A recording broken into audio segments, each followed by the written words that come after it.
നമസ്കാരം. റാഫ്റ്റർ ക്രിക്കറ്റിലേക്ക് എവർക്കും സ്വാഗതം. ICC T20 world കപ്പിൻ്റെ പടിവാതിക്കൽ ടീം ഇന്ത്യ റെഡ് ഹോട്ട് ഫോമിൽ. ഇതവണ കിരീടം നേടാനുള്ള എല്ലാ ചേരുവകളും നമുക്കുണ്ട് എന്നത് ഒരിക്കൽ കൂടി തെളിയിക്കുന്നതാണ് ഇന്നലെ നടന്ന സന്നാഹ മത്സരം. സന്നാഹ മത്സരത്തിൽ വളരെ മനോഹരമായിട്ട് തന്നെ നമ്മൾ 30 റൺസിന് വിജയിച്ച് കയറി. സന്നാഹ മത്സരം എന്ന് പറയുമ്പോൾ നമുക്കറിയാം, ഈ വിജയത്തിനോ പരാജയത്തിനോ ഒന്നും വലിയ പ്രാധാന്യമില്ല. എത്ര ബാറ്റർമാരെ വേണമെങ്കിലും എത്ര ബോളർമാരെ വേണമെങ്കിലും ഒക്കെ നമുക്ക് ഉപയോഗപ്പെടുത്താം എന്നുള്ളത് കൊണ്ട് തന്നെ ആ ഒരു മൂഡിലാണ് കളി നമ്മൾ കാണേണ്ടത്. പക്ഷേ ഇവിടെ ടീം ഇന്ത്യ കൃത്യമായ വ്യക്തമായ ചില സൂചനകൾ വേൾഡ് കപ്പിലേക്ക് നൽകിയിട്ടുണ്ട് എന്നുള്ളതും കാണാതെ പോകണ്ട. ടോസിൻ്റെ സമയത്ത് തന്നെ നമ്മുടെ ക്യാപ്റ്റൻ സൂര്യകുമാർ യാദവ് പറഞ്ഞു, ഇത് ടോസ് കിട്ടിയാൽ അത് ബൗൾ ചെയ്യേണ്ടതാണ്, പക്ഷേ ബാറ്റ് ചെയ്യാൻ വേണ്ടി തീരുമാനിക്കുന്നു. കാരണം ബൗളേഴ്സിനൊരു ചലഞ്ച് കൊടുക്കുക എന്നുള്ളതാണ്. ഹെവി ഡ്യൂയി കണ്ടീഷൻ, ആ ഡ്യൂയി കണ്ടീഷനിൽ എങ്ങനെ ബൗൾ ചെയ്യാം അല്ലെങ്കിൽ എങ്ങനെ കളി പിടിക്കാം. കാരണം ഇത്തരം കണ്ടീഷനുകളിൽ ന്യൂസിലാൻഡിനെതിരെയുള്ള അവസാന മത്സരത്തിലൊക്കെ ഇതേപോലെ തന്നെ ടോസ് കിട്ടിയിട്ടും ഇന്ത്യൻ ടീം ബാറ്റ് ചെയ്യാൻ വേണ്ടി തീരുമാനിച്ച് നമ്മൾ കണ്ടു. അതൊക്കെ ഈ ഒരു ഉദ്ദേശമാണ്, വേൾഡ് കപ്പിന് മുമ്പ് ടഫ് സിറ്റുവേഷനിലൂടെ ചലഞ്ചുകളിലൂടെ കടന്നു പോവുക. അപ്പോൾ അത്തരം മത്സരങ്ങളിൽ ഇപ്പോൾ ടോസ് നഷ്ടപ്പെടുന്നു എന്ന് കരുതിക്കോ, നല്ല ഡ്യൂയി കണ്ടീഷനിൽ ടോസ് നഷ്ടപ്പെടുന്നു, അപ്പോൾ നമ്മൾ ആദ്യം ബാറ്റ് ചെയ്യേണ്ടി വരും. അപ്പോൾ എങ്ങനെ കാര്യങ്ങൾ കൈകാര്യം ചെയ്യണം, അതൊരു ടെസ്റ്റാണ് ഇവിടെ നടന്നത്. ഹ്യൂജ് സ്കോർ നേടുക, അത് മാത്രമേ ചെയ്യാനുള്ളൂ. കാരണം സെക്കൻഡ് ഇന്നിങ്സിൽ കാര്യങ്ങൾ ബാറ്റിങ്ങിന് അനുകൂലമായിട്ട് മാറും, അനായാസം അടിച്ച് പോകാനും പറ്റും. അപ്പോൾ അതുകൊണ്ട് തന്നെ അതനുസരിച്ച് നമ്മളൊരു ഹ്യൂജ് സ്കോർ ഉണ്ടാക്കി അത് വെച്ച് സമ്മർദ്ദം ഉണ്ടാക്കുന്നതാണ് പ്രധാനം. ഈ ഡ്യൂ ഒരു വല്ലാത്ത പ്രശ്നമാണ് എന്ന് MSD കഴിഞ്ഞ ദിവസം സംസാരിക്കുമ്പോൾ പറഞ്ഞതും നിങ്ങൾ ഇതിനോട് കൂട്ടിച്ചേർത്ത് വായിക്കണം. അപ്പോഴാണ് ഇത്തരത്തിലുള്ള ടെസ്റ്റുകളുടെയൊക്കെ ഒരു പ്രാധാന്യം നമ്മൾ മനസ്സിലാക്കേണ്ടത്. അത് കൃത്യമായിട്ട് ടീം ഇന്ത്യ നടത്തിയെടുത്തു, ചെയ്ത് കാണിച്ചു. ഇപ്പോൾ 240 റൺസ് അടിച്ചു എന്ന് പറഞ്ഞാൽ അത് വമ്പന്മാരായിട്ടുള്ള ബോളർമാർക്കെതിരെയാണ്. ആൻഡ്രിക് നോർക്കിയെ പോലുള്ളവരൊക്കെ എടുത്തിട്ട് അലക്കുന്നത് നമ്മൾ കണ്ടു. ഇഷാൻ കിഷൻ്റെ ബാറ്റിംഗ് ഫോം മറ്റൊരു തലത്തിലേക്ക് മാറിയിട്ടുണ്ട്, അതാണൊരു യാഥാർത്ഥ്യം. ഒപ്പം അഭിഷേക് ശർമ്മ ആസ് യൂഷ്വൽ അദ്ദേഹവും മികച്ച ഫോമിൽ തന്നെയാണ്. അപ്പോൾ ഇവിടെ വേൾഡ് കപ്പിന് മുമ്പുള്ള കൃത്യമായ വ്യക്തമായൊരു സന്ദേശം നമുക്ക് കിട്ടി. സഞ്ജു സാംസൺ അല്ല, ഇഷാൻ കിഷനും അഭിഷേക് ശർമ്മയും ചേർന്ന് ഓപ്പൺ ചെയ്യും.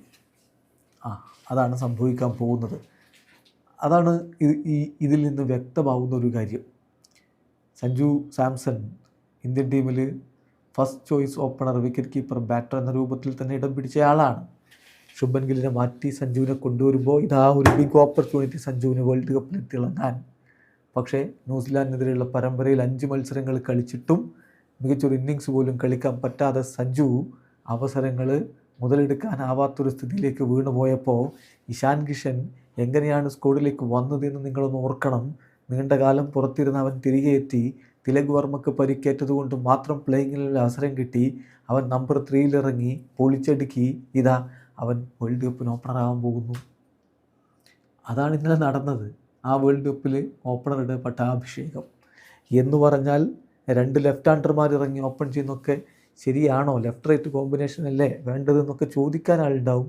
പ്രത്യേകിച്ച് നിയമമൊന്നുമില്ല 2 വലം കയ്യന്മാർക്കോ അല്ലെങ്കിൽ 2 ഇടം കയ്യന്മാർക്കോ ഓപ്പൺ ചെയ്യാൻ പാടില്ല എന്നൊന്നും. ഏതായാലും ഇഷാൻ കിഷൻ്റെ ആ ഒരു എക്സ്പ്ലോസീവ് സ്റ്റാർട്ട് അത് സൗത്ത് ആഫ്രിക്കയ്ക്ക് വലിയ തിരിച്ചടി കൊടുത്തു.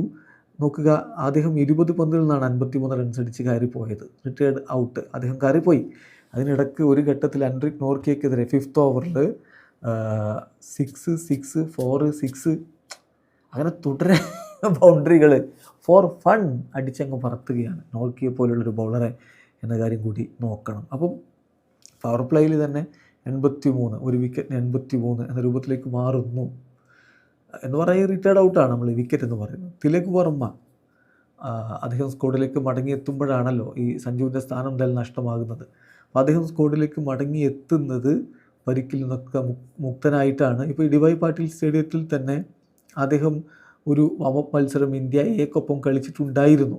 അവിടെ തന്നെ അദ്ദേഹം വീണ്ടും കളിക്കാൻ ഇറങ്ങുന്നു. വളരെ ഫ്ലുവൻ്റായിട്ടാണ് അദ്ദേഹം കളിച്ചത്. ഒരു തരത്തിലുള്ള പ്രശ്നങ്ങളും ഇല്ല എന്ന് കൃത്യമായി ഒരു സ്റ്റേറ്റ്മെൻറ്റ് പോലെയാണ് അദ്ദേഹം കളിച്ചത്. 19 പന്തുകളിൽ നിന്ന് അദ്ദേഹത്തിൻ്റെ വക 45 റൺസ് വന്നു. സൂര്യകുമാർ യാദവ് ഹാർദിക് പാണ്ഡ്യ ഇവരെല്ലാവരും അവരുടെ ആ ആഞ്ഞടി എന്നുള്ള ആ കൃത്യമായിട്ടുള്ള കാര്യം ചെയ്ത് കാണിക്കുന്നത് നമ്മൾ കണ്ടു. അപ്പോൾ ഇന്ത്യ 5 വിക്കറ്റിന് 240 എന്നുള്ളൊരു മാമത്ത് ടോട്ടലിലേക്ക് കാര്യങ്ങൾ കൊണ്ടുപോയി. 3 ഓവറിൽ നിന്ന് ആൻഡ്രിക് നോർക്കിയെ കൺസീഡ് ചെയ്തത് 57 റൺസായിരുന്നു എന്ന കാര്യം കൂടി ഓർക്കണം. സോ അവരെ സംബന്ധിച്ചിടത്തോളം പണി കിട്ടിയ ഒരു അവസ്ഥ നമുക്കവിടെ കൃത്യമായി കാണാൻ പറ്റും. ഏതായാലും കാഗിസോ റബാദയും എക്സ്പെൻസീവ് ആയിരുന്നു. 44 റൺസാണ് അദ്ദേഹം 3 ഓവറുകളിൽ കൊടുത്തത്. അപ്പോൾ ഈ കണ്ടീഷനുകളിൽ എങ്ങനെ തങ്ങളുടെ പേസർമാരെ ഉപയോഗപ്പെടുത്താൻ പറ്റുമെന്നൊരു ചോദ്യം ഇപ്പോൾ സൗത്ത് ആഫ്രിക്കയുടെ മനസ്സിലേക്ക് കൂടി ടീം ഇന്ത്യ ഈ കളിയോടുകൂടി ഇട്ട് കൊടുക്കുന്നുണ്ട്. പിന്നെ അവരുടെ ബാറ്റിങ്ങിൽ നമ്മൾ പ്രതീക്ഷയാണ്, റൺ ഒഴുകുന്ന പ്രതീക്ഷയാണ്. ആ പിച്ചിൻ്റെ സ്വഭാവം അങ്ങനെയാണ്. നമ്മൾ ഇടവേള സമയത്ത് വീഡിയോ ചെയ്തപ്പോൾ അത് പറഞ്ഞിട്ടുണ്ടായിരുന്നു. അവർക്ക് പഠിക്കാം, അതിനുള്ള കപ്പാസിറ്റി ഉണ്ട്, അതിന് പറ്റിയ പിച്ചാണ്, അതിന് പറ്റിയ കണ്ടീഷനാണെന്ന്. അത് എഡൻ മൾക്രമും റിയാൻ റിക്കിൾട്ടനും നല്ല രൂപത്തിൽ അടിച്ച് കളിക്കുന്ന കാര്യങ്ങൾ നമ്മൾ കണ്ടു. 5 ഓവറുകളിൽ അവർ അടിച്ചെടുത്ത 65 റൺസായിരുന്നു. മർക്രം 4 ഫോറുകൾ അദ്ദേഹത്തിൻ്റെ 19 പന്തിൽ നിന്ന് 38 റൺസ് അടിച്ച് ആ ഇന്നിങ്സിലെടുത്തു. റിക്കിൾട്ടൺ നമ്പർ 3യിലാണ് ബാറ്റ് ചെയ്തത്. പക്ഷേ മികച്ച പ്രകടനം, 21 പന്തിൽ 44 റൺസ്. പക്ഷെ പിന്നീട് അവർക്ക് തുടരെ വിക്കറ്റുകൾ നഷ്ടമാകുന്ന കാഴ്ച. പിന്നെ Jason Smith, Tristan Stubbs, Marco Jansen ഇവരൊക്കെ ബൗണ്ടറികൾ ഇങ്ങനെ ഈസിലി അടിക്കുന്നത് നമ്മൾ കണ്ടു. ബട്ട് ആ ഒരു സ്കോറ് വളരെ സ്റ്റീപ്പായിട്ടുള്ള ഒന്നായിരുന്നു. അത് പിടിക്കാൻ അവരെ കൊണ്ട് കഴിയാതെ പോയി. പിന്നെ ഇതൊക്കെ സന്നാഹ മത്സരമാണ്, അത്ര പ്രാധാന്യമേ ഈ സ്കോർ പിടിക്കലിനും ചേസ് ചെയ്യുന്നതിനും ഒക്കെ ഉള്ളൂ എന്നുള്ളത് നമ്മൾ മറക്കാതിരിക്കുക. അപ്പോൾ ഈ കളി കഴിയുമ്പോൾ കൃത്യമായിട്ട് നമുക്ക് ചില സൂചനകൾ ലഭിച്ചു കഴിഞ്ഞിട്ടുണ്ട്. ഇഷാൻ കിഷനും അഭിഷേകും ചേർന്ന് ഓപ്പൺ ചെയ്യും. നമ്പർ 3ൽ തിലക് വർമ്മ വരും. നമ്പർ 4ൽ സൂര്യകുമാർ യാദവ് വരും. ദെൻ അക്സർ പട്ടേൽ, റിങ്കു സിംഗ്, ഹാർദിക് പാണ്ഡ്യ ഈ രൂപത്തിൽ തന്നെയായിരിക്കും ഇന്ത്യയുടെ ബാറ്റിംഗ് പോകാൻ പോകുന്നത്. അതേസമയം ബൗളിങ്ങിൽ ഇപ്പോൾ ഇന്നലെ 9 പേര് ഒക്കെ ഉപയോഗിച്ചു എന്നുള്ളതാണ്. പക്ഷേ അങ്ങനെ തന്നെ കാര്യങ്ങൾ എന്തായാലും പോവില്ലല്ലോ. അത് വാമപ്പ് മത്സരമായതുകൊണ്ട് അങ്ങനെ ചെയ്തതാണ്. ബൂമ്ര ഉണ്ടാകും, അതുപോലെ തന്നെ അർഷ്ദീപ് സിംഗ്. അങ്ങനെ വരുമ്പോൾ ഹാർദിക് പാണ്ഡ്യ എന്തായാലും നമുക്ക് ഓൾറൗണ്ടറായിട്ട് ഉണ്ട്. പിന്നെ ഹർഷിതിന് എത്രത്തോളം അവസരം കിട്ടും എന്നുള്ളത് കണ്ടറിയേണ്ടതാണ്. പിന്നെ കുൽദീപ്, ശിവൻ ദ്യൂബ്, അതുപോലെ തന്നെ വരുൺ ചക്രവർത്തി ഇങ്ങനെയുള്ളവരുണ്ട്. അപ്പോൾ ശിവൻ ദ്യൂബ് ഓൾറൗണ്ടർ ആയതുകൊണ്ട് അദ്ദേഹവും ടീമിലുണ്ട്. അപ്പോൾ ബൗളിംഗ് ഓപ്ഷൻ വരുൺ ചക്രവർത്തി, കുൽദീപ് യാദവ്, അക്സർ പട്ടേലും ഓൾറൗണ്ടർ ആയതുകൊണ്ട് തന്നെ പ്ലേയിങ് ലെവലിൽ ഉണ്ടാവുമെന്ന് പ്രതീക്ഷിക്കുന്നു. അങ്ങനെ വന്നാൽ വരുൺ ഓർ കുൽദീപ് രണ്ടാളൊരാൾക്ക് മാത്രമാണ് മിക്കവാറും പ്ലേയിങ് ലെവലിൽ അവസരം കിട്ടുക. പിന്നെ മത്സരത്തിൻ്റെയൊക്കെ കളിയുടെയൊക്കെ ഒരു സ്വഭാവം വെച്ച് അതിൽ മാറ്റങ്ങൾ ഉണ്ടാവാൻ മാത്രം. അപ്പോൾ നമ്മളൊരു ബെസ്റ്റ് 11 ഇന്ത്യയുടെ നോക്കുകയാണെങ്കിൽ അഭിഷേക്, ഇഷാൻ കിഷൻ, തിലക് വർമ്മ, സൂര്യകുമാർ യാദവ്, ഹാർദിക് പാണ്ഡ്യ, റിങ്കു സിംഗ്, ശിവൻ ദ്യൂബെ, അക്സർ പട്ടേൽ, ദെൻ അർഷ്ദീപ് സിംഗ്. അതല്ല ഇനി ബാറ്റിംഗ് വേണമെങ്കിൽ അവിടെ അർഷിദിനെ കളിപ്പിക്കേണ്ടി വരും. ദെൻ ജസ്പ്രീത് ബുംറ, വരുൺ ചക്രവർത്തി. ഇതായിരിക്കും ഇന്ത്യയുടെ ബെസ്റ്റ് 11 എന്ന് തന്നെ പറയാം. ഇനിയിപ്പോൾ മത്സരങ്ങളെന്ന് പറഞ്ഞാൽ ആദ്യത്തെ മത്സരങ്ങളൊന്നും അത്ര വലിയ ഒരു ബുദ്ധിമുട്ടുണ്ടാക്കുന്ന ചലഞ്ചിങ് ആയിട്ടുള്ള മത്സരങ്ങളല്ല. ആദ്യ മത്സരം മുംബൈയിൽ ഫെബ്രുവരി 7 തന്നെ നടക്കുന്നു. പിന്നെ രണ്ടാമത്തെ മത്സരം ഡൽഹിയിൽ നമീബിയക്കെതിരെ ഫെബ്രുവരി 12. മൂന്നാമത്തെ മത്സരം കൊളംബോയിൽ പാകിസ്ഥാനെതിരെ. പാകിസ്ഥാൻ കളി ബോയ്ക്കോട്ട് എന്ന് പറയുന്നതുകൊണ്ട് അപ്പോൾ അങ്ങനെ ഒരു ചലഞ്ച് എന്തെങ്കിലും ഉണ്ടാകുമായിരുന്ന ആ കളി നടക്കാനും സാധ്യതയില്ല. അതിനുശേഷം ഫെബ്രുവരി 18 നെതർലൻഡ്സിനെതിരെ കളിക്കും. സോ അത്ര വലിയ കടുത്ത ടീമുകൾക്കെതിരെയൊന്നുമല്ല കളി വരുന്നത് എന്നർത്ഥം. അതുകൊണ്ട് തന്നെ ഗ്രൂപ്പ് സ്റ്റേജ് ടീം ഇന്ത്യക്ക് വലിയ രൂപത്തിലുള്ളൊരു പ്രശ്നമാവാനുള്ള സാധ്യതയില്ല. പിന്നെ ഈ പറയുന്ന സൂപ്പർ 8ലാണ് ഒരു കടുത്ത ഗ്രൂപ്പിലൊക്കെ ഇന്ത്യ വരാൻ പോകുന്നത്. അവിടെ ഒരുപക്ഷെ അവരവരുടെ ഗ്രൂപ്പിൽ ജയിച്ച് മുന്നോട്ട് വന്നാൽ ഓസ്ട്രേലിയയും സൗത്ത് ആഫ്രിക്കയും ഒക്കെ വെസ്റ്റ് ഇൻഡീസും ഒക്കെ എത്താനുള്ള സാധ്യതയുണ്ട്.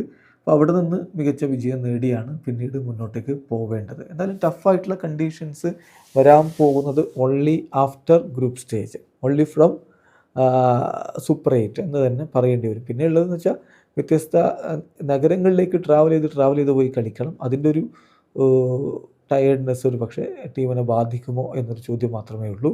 സോ ഇതൊരു സൂപ്പർ ടീമാണ്. കൃത്യമായിട്ടുള്ള സൂചനകൾ ആ ടീം തന്നു കഴിഞ്ഞു. എന്തായിരിക്കും ടീം കോമ്പിനേഷൻ എന്നുള്ളത് ഇപ്പോൾ വ്യക്തമായി കഴിഞ്ഞു. ഒരു കിടിലൻ പ്രകടനം നടത്താൻ ടീം ഇന്ത്യക്ക് കഴിയട്ടെ. വീഡിയോ അവസാനിക്കുന്ന ക്രിക്കറ്റ് ലോകത്തെ കൂടുതൽ വിശേഷങ്ങളുമായി റഫ്ലോക്സിൽ എത്താം.